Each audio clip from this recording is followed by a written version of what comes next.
स्वराज्य संवाद न्यूज, जनतेच्या हक्काचं व्यासपीठ. आंबेगाव तालुक्यातून एक धक्कादायक आणि तितकीच मन हेलावून टाकणारी घटना समोर आली आहे. मनसर येथील बस स्टँड परिसरातील दूषित किंवा साचलेले पाणी प्यायल्याने तब्बल 7 मेंढ्यांचा जागीच मृत्यू झाला आहे, तर अनेक मेंढ्यांची प्रकृती बिघडली होती. मात्र स्थानिक तरुण आणि पशुवैद्यकीय अधिकाऱ्यांच्या तत्परतेमुळे एक मोठा अनर्थ टळला असून अनेक मेंढ्यांचे प्राण वाचले आहे. काय आहे ही संपूर्ण घटना पाहूयात आमच्या या सविस्तर रिपोर्टमध्ये. आंबेगाव तालुक्यातील मनसर येथील मेंढपाळ श्री पांडा केसकर यांचा मेंढ्यांचा वाडा खानवस्ती भागात होता. हा वाडा दुसऱ्या ठिकाणी हलवण्यासाठी त्यांनी आपल्या सर्व मेंढ्या मनसरच्या दिशेने वळवल्या होत्या. सर्व मेंढ्या मनसर येथील बस स्टँड परिसरात आल्या असता तिथे पावसाचे पाणी साचलेले होते. मेंढ्यांनी या डबक्यातील पाणी प्यायले आणि बाजूला असलेले गवत खाल्ले. यानंतर मेंढपाळ आपल्या मेंढ्यांसह मोर्डेवाडी कॅनलच्या बाजूने पुढे निघाले. कॅनल बाजूने जात असताना अचानक एक एक करत काही मेंढ्या चक्कर येऊन रस्त्यावर पडू लागल्या. मेंढ्या डोळ्यादेखत खाली पडत असल्याचे पाहून मेंढपाळ पांडा केसकर यांची मोठी धावपळ उडाली. नक्की काय घडतंय हे मेंढपाळाला समजत नव्हते आणि ते हतबल झाले होते. मात्र याच वेळी देवदूतासारखे धावून आले ते स्थानिक तरुण. तेथे जवळच असलेले विनोद निगोड आणि त्यांच्या मित्रांनी मेंढपाळाची ही धावपळ आणि मेंढ्यांची अवस्था पाहिली. परिस्थितीचे गांभीर्य ओळखून निगोड आणि त्यांच्या सहकार्यांनी क्षणाचाही विलंब न लावता तातडीने पशुवैद्यकीय अधिकाऱ्यांशी संपर्क साधला. पशुवैद्यकीय अधिकाऱ्यांचे पथकही तातडीने औषधोपचाराच्या साहित्यांसह घटनास्थळी दाखल झाले. त्यांनी युद्धपातळीवर बाधित मेंढ्यांना औषधाचे डोस इंजेक्शन देण्यास सुरुवात केली. डॉक्टरांच्या या तात्काळ उपचारामुळे अनेक गंभीर मेंढ्यांची प्रकृती सुधारली आणि त्या सुखरूप बचावल्या. पण दुर्दैवाने विषबाधा तीव्र असल्याने या घटनेत 7 मेंढ्यांचा जागीच मृत्यू झाला. यामुळे मेंढपाळ केसकर यांचे मोठे आर्थिक नुकसान झाले आहे.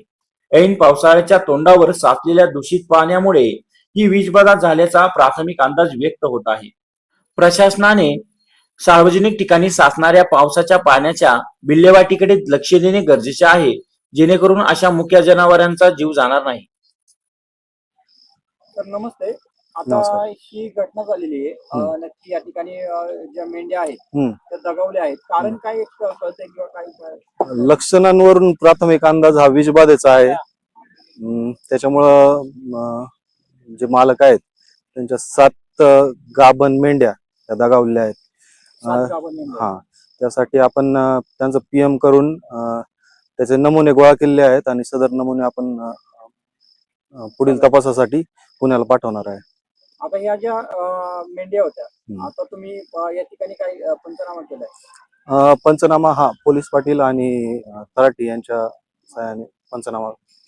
बघा, एक कारण अजून कळलेलं आहे किंवा नाही? हा, प्राथमिक अंदाज हा विषबाधेचाच आहे, पण तरी पण परफेक्ट डायग्नोसिस साठी आपण नमुने जे आहेत ते आपण पुण्याला पाठवणार आहे. मालक या ठिकाणी आहेत. काय झालं नक्की? काय खाल्लं होतं मेंढ्या? काय झालं तर तिथं त्यांना आम्ही नेलते का तिथं ते एरंडाचा पाला खालता आणि पाणी ते नवीन पावसाचं पाणी असं पिलं गटारातलं. म्हणजे तुम्ही मेंढ्या ज्या आणल्या हा. ते एसटी स्टँडच्या साईडने आणल्या होत्या का? हा, एसटी त्यांचं. आणि तिथे काय पाण्याचं काय थोडं होतं का? काय पाणी कसं होतं? हा, हे पावसाचं पाणी पडलेलं पाणी होतं. होतं. मग आता मेंढ्यांनी दुसरं काय खाल्लं होतं का? नव्हतं काय खाल्लं, तिथं तेंडावर चराय होतं तेवढं चराय खाल्लं आणि तिथं पाणी पिले आणि तेवढं. तुम्ही पहिला तुमचा वाडा कुठं बसला होता? वाडा इकडं होतं पडेल वाड्याला कुठं? इथं आपलं इथं पाटाची पाटाच्या तिथं होतं. खानवस्ती. तिथं. मग तिकडून तुम्ही एसटी स्टँडला आले होते? हा, तिकडून आपलं वाटणे. आणि तसंच मग तुम्ही स्टँडला गेलो. स्टँडला गेले. स्टँडवरून मग त्या मेंढ्या तुम्ही कुठे चालले होते? मग परत इकडे आणली होती वरती वाडीकडे. मोल्डेवाडी. मग आता मेंढ्या जेव्हा खाल्ल्या, तुम्हाला कसं कळलं या मेंढ्या म्हणजे पडल्या की किंवा काय झालं? नाही, डायरेक्ट पडायला लागली, थर थर थर थर थर कापायची, डायरेक्ट पडली, रपर मरली. म्हणजे दगावल्या होत्या. हा, रपर. तुम्ही मदत केली. मग काय नक्की मदत काय आहे? नाही, आता काय आलंय, मी नेमका 5:30च्या टायमाला दूध घालून रस्त्याने चाललो होतो. एक मेंढी दगावली. तेव्हा मी तिथं गेलो, बाबा मदतीचा हात म्हणून थोडस विचारलं, तर तो म्हणला फुगल्या ते. तर आम्ही तेल आणून जरा पाजायचा प्रयत्न केला, पण ती काय मेंढी ती पहिली एक दागावलीच आणि मग रस्त्याला काढल्या मेंढ्या, तर 4-5 मेंढ्या आपोआप म्हणजे पडायलाच लागल्या खाली. तर मग ते करण्याची मग मी डॉक्टरांना फोन लावला. मग डॉक्टर आल्यानंतर हे केली तर दागावणं चालूच होता, म्हणजे एक पडली का एक पडली का एक, अशा 6-7 मेंढ्या तर पडल्याच होत्या. आणि नंतर मी जेव्हा सरकारी डॉक्टरांना फोन केला साहेबांना, आणि मग साहेब सगळे लोक आली कोल्हे साहेब आहेत, सगळे डॉक्टर जेवढे आहेत त्यांची टीम, सगळी टीम येऊन सगळ्या मेंढ्यांना जेवढे दागावले तर ते दागावल्याचे, पण बाकीच्या जेवढ्या मेंढ्या आहेत त्या मेंढ्यांना सगळ्यांना आम्ही औषध उपचार करून ट्रीटमेंट करून लसीकरण केलेलं आहे.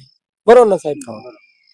म्हणजे आता भवितव्यात काय अडचण येणार नाही. आम्ही सगळे त्यांची विल्हेवाट ही केलेली आहे आणि त्यांची म्हणजे पाण्यानेच गढूळ पाना म्हणा किंवा पाला, त्या पाल्यानेच दागावल्या असतील 100%. फुगल्याचं प्रमाण दिसतच नाहीये त्याच्यात, फुगल्या नाहीच, कायम थरथर कापून पडतच होत्या डायरेक्ट मेंढ्या खाली. आता या ठिकाणी संदेश काय द्याल साहेब? आता या ठिकाणी ज्या घटना झाली काय संदेश द्याल?